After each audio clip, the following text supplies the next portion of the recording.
I'd like to introduce our guest today. He is a popular performer here at the Magic Castle, and he's also the author of several books about the spirit world. Right. So, Tom Ogden, now you've written, is it 2 books on the spirit world? Is that correct? It's 8. Pardon me, 8 books? Yes. I'm in your first one, am I not? Yes, you were on. No, you were in my 3rd one. I had written, most of the magicians know, I had written the competition book to Magic for Dummies. There's a competing series called The Complete Idiot's Guide to fill in the blank. And I wrote The Complete Idiot's Guide to Magic Tricks. And when that was in proof sheets, my editor said, we now want to do a lifestyle book, not an instruction book, but a lifestyle book on ghosts, on hauntings. You're a magician. You must know all about ghosts. And I said, does it pay in advance against royalties? He said, yes, I know everything there is to know. So I started research. And, of course, I knew nothing. I knew about Pepper's Ghost and Spookaroos and, you know, things, how to make translucent stuff float in the dark, but nothing about ghost philosophy. And in researching the book, it was just fascinating that there are ghost societies that sit around and posit questions like, if a ghost is the returning soul of a deceased person, why would Washington appear on a horse? Are you saying animals have souls? Why would you see the ghost of Abraham Lincoln's funeral train traveling on the railroad track between D.C. and Springfield? Are inanimate objects. How can they be ghosts? So they tried to find answers to questions like, why do some people see an apparition, but other people will just hear things, or they'll just have the skin crawl, or the hairs go up on their neck. They just sense something's wrong, and try to come up with some universal theory. So it was a fascinating study. And as it turned out, my editor from that book moved over to a different publishing house and said, we are starting a series of haunted books. And I had done something different than most ghost books out there. Directories usually do it by countries, states, cities. But I decided to break it down according to venues, because most ghosts do not haunt people, they haunt places. So I did haunted vehicles, haunted houses, haunted schools, haunted so on. And that's what this new book series wanted.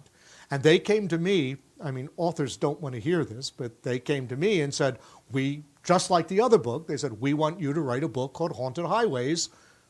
Will you write it for us? We liked your other book. So the Haunted Highways was the first. The book that your story was in was Haunted Hotels. I got haunted in a hotel once. I've been to the other side, folks. Why don't you tell us about that? I don't want to tell about it. No, it's... Well, that's our future who's who in your interview. That's right, because I want to focus on ghosts here at the Magic Castle who supposedly roam the hallways here. Now, you know something? You're working... Which I didn't know, by the way, until you started doing this. I started writing Haunted So in Hollywood. all the years that you've performed here, you've never had any weird experiences then, huh? No. I tell you, you were working the you're working early parlor this week, but working that late parlor sometimes, when you're doing that last show and you're done around 1 o'clock and you're cleaning up and they shut the doors over here and down here, I tell you, it's a little creepy. I mean, I get a little creeped out, you know. And that's when, of course... Then again, I've been to the other side. Ah, yes. But, yeah, don't you... Well, you were visited from the other side. Yeah. You were visited by one of those... So you've never had that feeling? You mean just walking late night through the cleaning up after your show in the parlor? Or I think because I've been studying I am not a medium, and I'm not what they would call a sensitive, someone who is sensitive to spirits around. And because of the magic background, while I'm also not a debunker, I also think I want to see something too much. Yeah. And I think that's why... If there is something, it doesn't reveal itself. Got it. Now, I was talking to George Siegel, who is the castle historian. He knows everything about the Magic Castle. And there's 5 people who have died in the physical structure of the building. Did you know this? I've only known of 2. Who are the other? All right. We have, these are Danny Cole's cards, pardon me. We have, in 1912, Catherine Lane's mother died. And that would be, I believe, the wife, the mother of Rollin Lane. Rollins' mother-in-law. Yeah, right. Yes. Rollin Lane was the builder of the building structure here. Rollin Lane's mother died in 1922 in the structure here. Rollin Lane himself died in 1940. In what is now the Seance room. In the Seance room. That was his bedroom. That was his bedroom. Interesting. And there was an actor by the name of Harry Stafford who had done, if you IMBD him, he did probably about 20 to 30 movies in the 20s and 30s.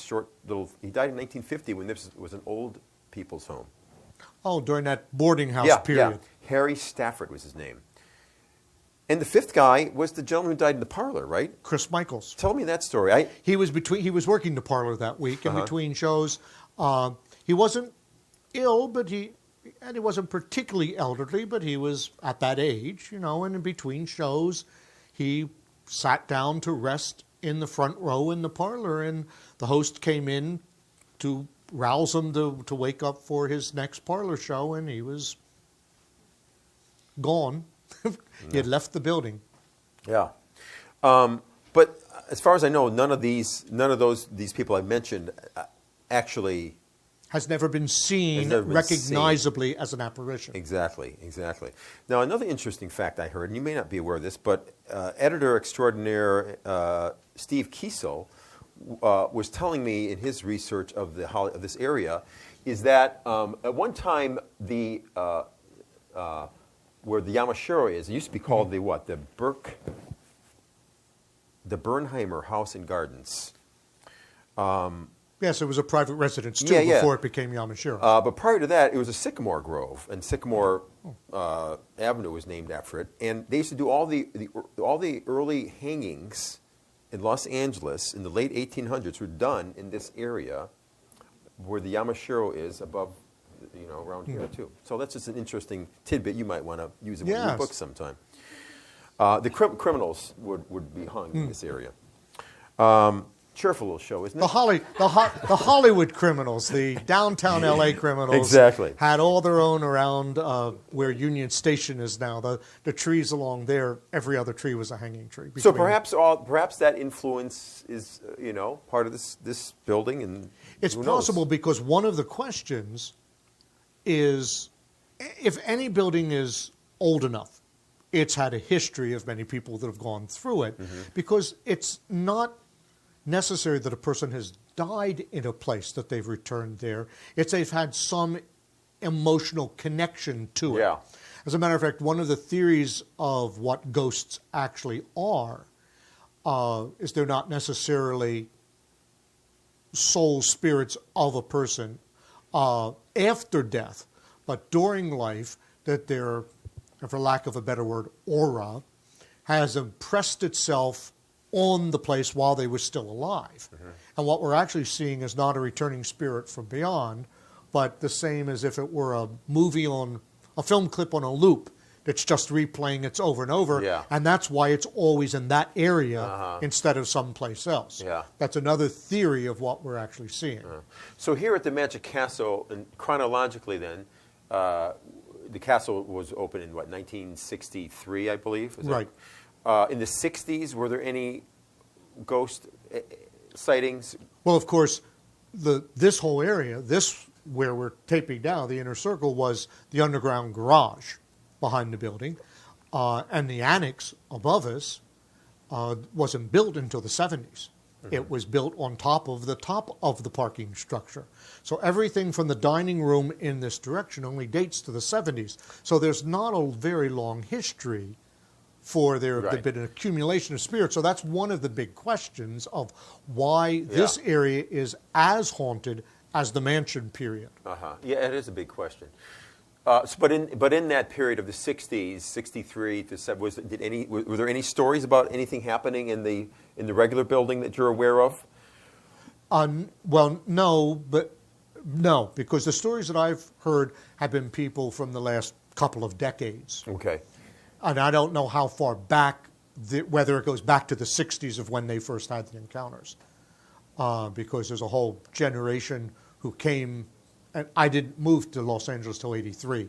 So while there may have been, they weren't here anymore for me to ask. Okay. And when did it happen? There's two stories that are really good. The one is about is Ed Fowler in the Seance room. What was that, in the early 70s? Yes. Ed Fowler, E. Raymond Carlisle, he worked as, was the first medium in the Seance room. And as you know, the Seance is not a seance, but a recreation, entertainment recreation of what might have happened in a seance. And even then, he was doing the two-part seance. That the first half was a combination of bizarre magic or spirit-themed magic, followed by Disneyland. The lights go out and the things move in the dark. But he had finished his seance, and two women who had been there came up to him and said, we really loved the show, but the part we liked best was when the little girl appeared over your shoulder and kept calling your name. Now, what they didn't realize, that he had had a young daughter who had been killed in a traffic accident in the street the week before. And when they described what this little girl looked like, it was his daughter to a T. And so he took a period off while he wasn't doing the seances till he was finally able to come back into the room. Leo Costa, who is our now seances, told me that he's experienced, even during the day, that he'd come in and he'd see a light orb.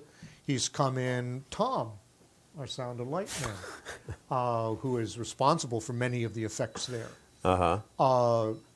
Told me previously that he's been in times that he knew that they weren't turned on, that the chandelier had been moving and there was no breeze in the room. Alma, who is one of our magician members and is a medium, was trained by Leo. This would have been, I guess, in the early part of 2000, or around that area, to substitute on nights when he wasn't available. And one of the times she wasn't there, he wasn't with her during the day, she was back checking the controls, the secret something, in the room, back where the bun machine is, where the cinnamon buns are. And out of the corner of her eye, she saw in the seance room an elderly man dressed in white, no jacket but white pants and slacks, and a little girl. And when she looked back, they were by then in the cherub room. Now, she hadn't seen them leave the room, but she could see they were over there. And when she went out, then she finished what she was doing with the electronics, and when she went out, she could not find them anywhere. Now, it's not the only place that little girl has been seen. She's also been seen over in the other part of the building by the Hat and Hair, running up and down the hallway between the museum area and the Hat and Hair area.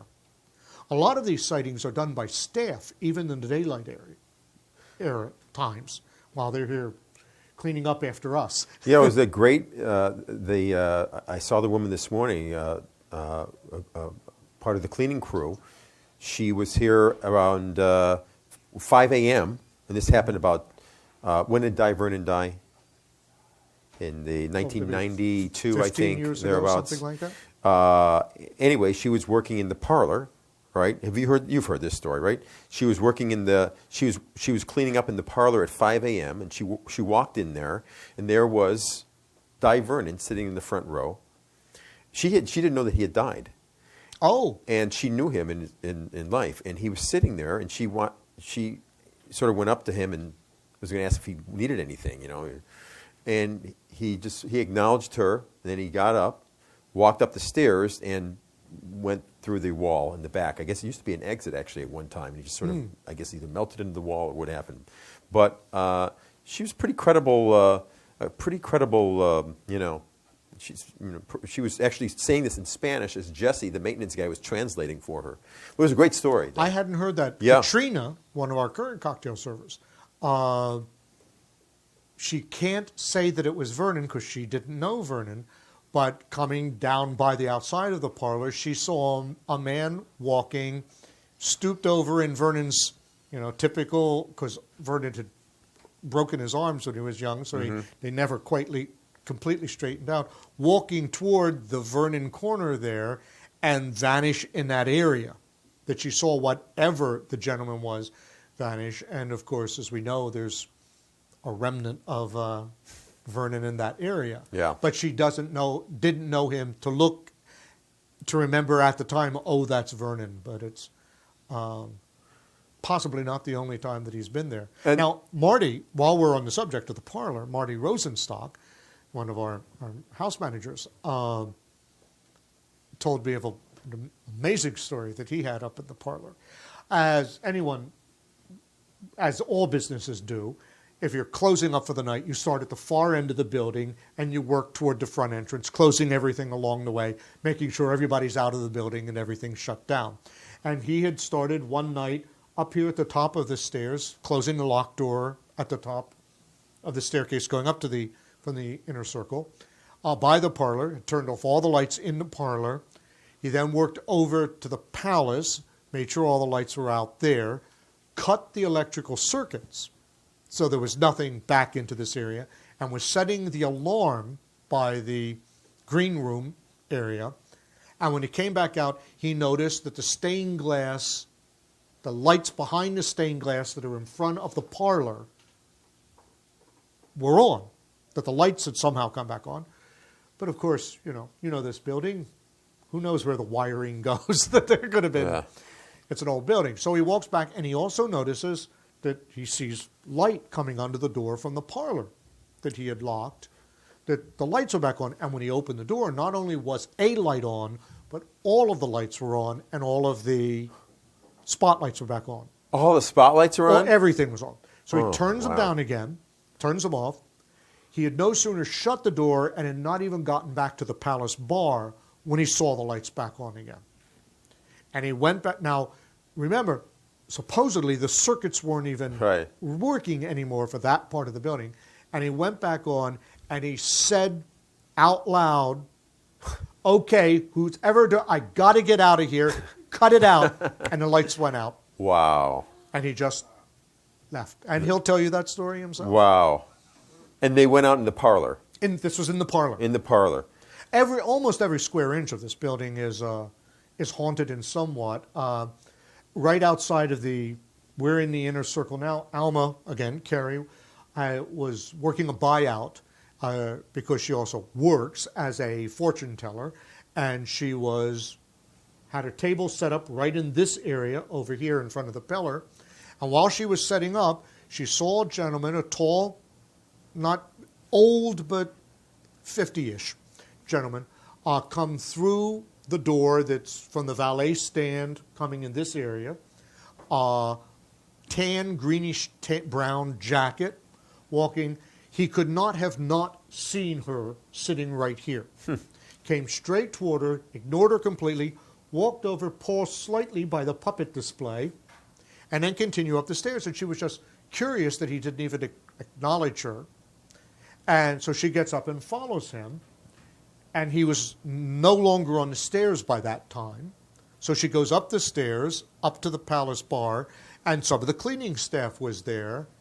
And they were able, in broken English, to explain, oh, yes, we have seen him, but talked to him. And one of the male staffs, and I haven't been able to find out from her yet, she may not have known their names. But the gentleman said, oh, yes, we see him quite frequently. He's always wearing the tan jacket, that clothing. We don't know who he is, but if you approach him, he just disappears. I don't know why anyone works here, if these things actually happen. Right outside, between the bar here and the W.C. Fields table, we're not supposed to talk about it, but there used to be a smoking area right outside that door that a lot of the staff would use, and Jules Lanier used to frequent out there. And the week after his death, one of his brand New York cigarettes, which was a very unusual brand to find in Los Angeles, they found a brand new unwrapped pack of cigarettes right outside where he used to stand that they hadn't seen before. Of course, that wouldn't be the only comeback that Jules apparently made. The night that he died, what was his name? Emilio? Who? Emiliano was working the downstairs bar, was working that night. Jules, you remember, always used to, his bar stool was in Irma's room on the other side, sat right there, which is now blocked by the beer dispensers. Right. But the wiring, the colored tube wiring, decorative lighting, started blinking on and off and went out. And when they tried to fix it, it was fused. They couldn't even get the light bulbs out to fix the thing. They finally had to take the whole thing down. We have a few of our regulars appear over times. Joan Lawton has recognizably seen the ghost of Johnny Platt here, who appeared up near the ladies' restroom, right at the end of the landing coming from I guess it's this way, from the dining room. She didn't see him approaching. He was just at the foot of the stairs by the ladies' room near the haunted phone booth. Was he wearing the fez? Wearing the fez. And she says that she will frequently, while she's standing by the fireplace, by the front doors, I mean by the main bar, will sense J.O.C. She was very close with Jay because she was here at the time in the 60s when Jay was working here. One of my favorite stories, of course, series of them come from Brian Lee, who is our stage manager of the Palace and is often here late at night, closing down after the 11:15 show. And he says on frequent occasions he is closing down the board for the night, and he will hear a man and a woman talking behind the back curtain against the back wall. Now there's a walkway from the entertainer's dressing room from stage left to stage right in the back. And even though he thought everyone was out of the club, all the performers were gone, he went back to check, and he would pull back the curtain, the sound would stop, and no one's back there. And he'll leave, and 5 minutes later, it'll start again. Back before the computerized board went in, he used to have to hand set all of the stuff on the old board. And for a while, he carried on the old theater tradition of putting out the ghost light. Do you know what a ghost light is? If you don't know them by name, you've seen them in movies. It's that single pole with a bare light bulb sitting on top that they put on an empty stage overnight.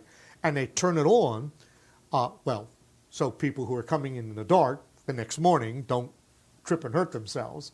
But there's an old theater tradition that the spirits of the actors and others who have inhabited the theater return to the stage, and it's to keep the ghosts away. And Brian found that he would often come in, and the controls had all been played around with, and there was only on nights that he had forgotten to put out the ghost light. Shortly after Bill Larson's death, Peter Pitt was sitting with Brian at the end of the Palace bar by the server's stand and by the grandfather's clock. And he said it was shortly after 1 a.m. And Peter was in one of his, Peter, for those of you who don't know him, was the entertainment director at that time of the Magic Castle. And then for a time he was let go, and then he came back again. And but anyway, Peter was part of this institution for a good 20 years. But he could be very cantankerous. And he was saying some sort of unkind things about Bill, and he had just passed like 3-4 days before. And Brian says, on the mention of Bill's name, the grandfather clock, which, as you know, never chimes, started chiming. It wasn't on the hour of 15 or a half hour.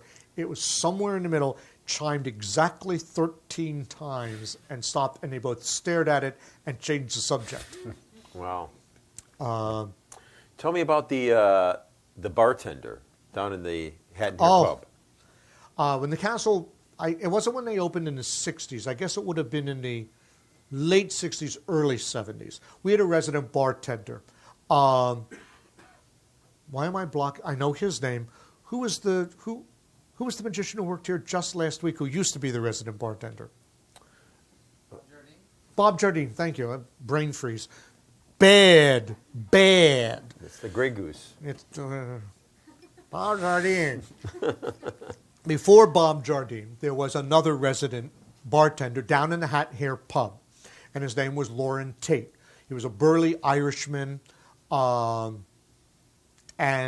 Milt has told me that on several occasions, people have come up to him at the downstairs bar and said, "We love that bartender downstairs. We love his magic, and he's lots of fun." And Milt would say, "We don't have a resident bartender on duty," and they would describe him, and it was Lauren, who had long gone from the castle, and by that time was deceased.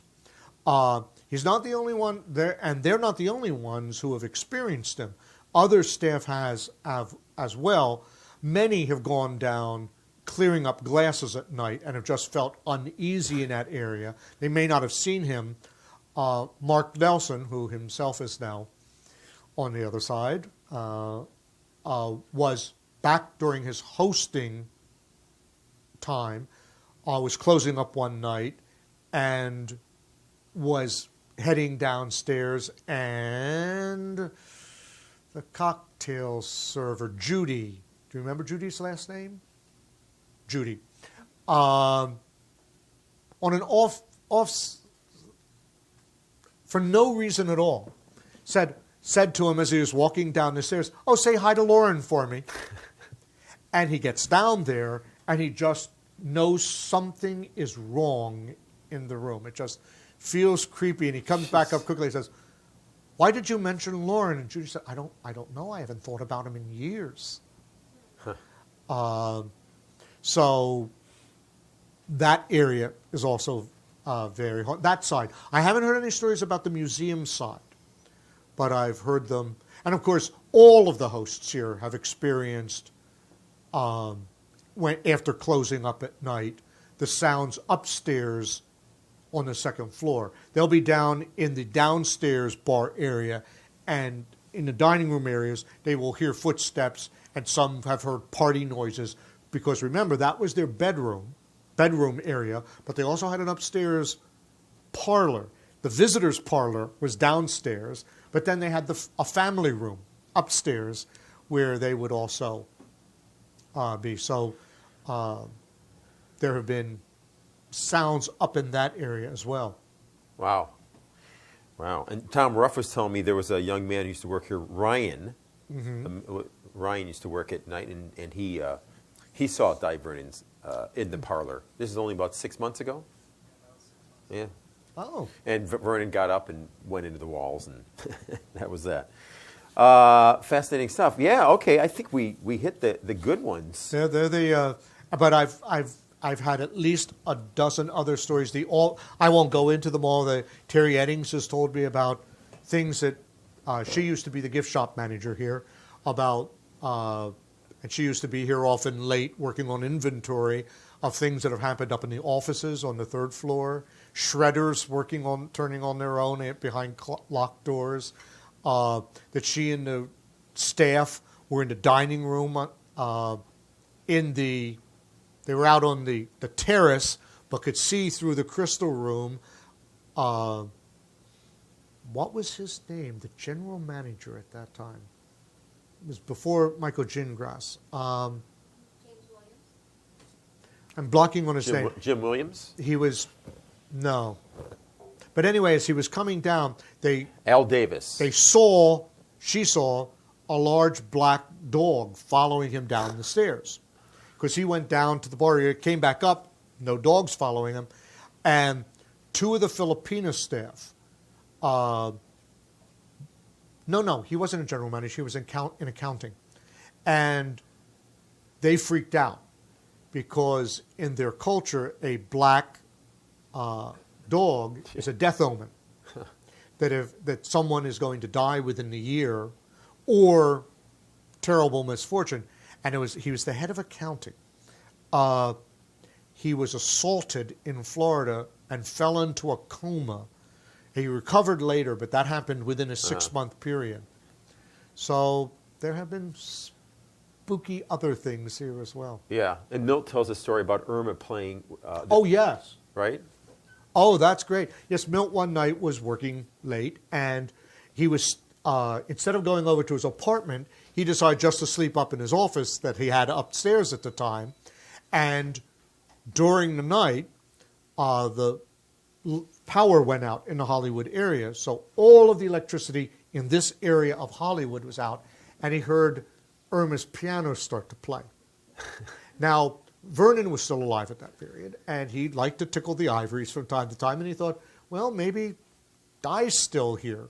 So he goes down, takes a flashlight, and he goes down, and of course, not only was Di not there, but no one was in there, and of course, not only there was no way that that Irma should have been playing in a blackout. Right. Enough said. Yeah. Enough said. Yeah. Wow. Terrific, Tom. Thank you very much. Ladies and gentlemen, Tom Ogden right here.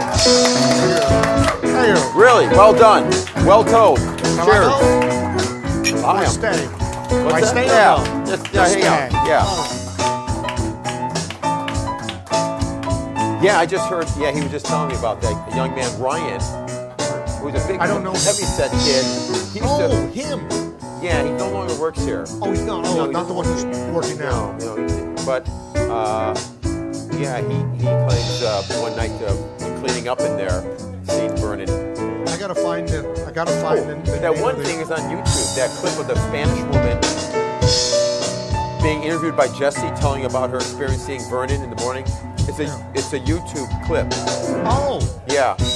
It actually. If you find out what it is, let me know so I can it's find it. There's a group called Ghost Hunters that did something here where they actually tried to. Did they really? They tried to go and find. They did a whole audio thing in the parlor. Oh. It's a little ridiculous, but her interview with them, with Jesse translating, is there, and it's quite good. So.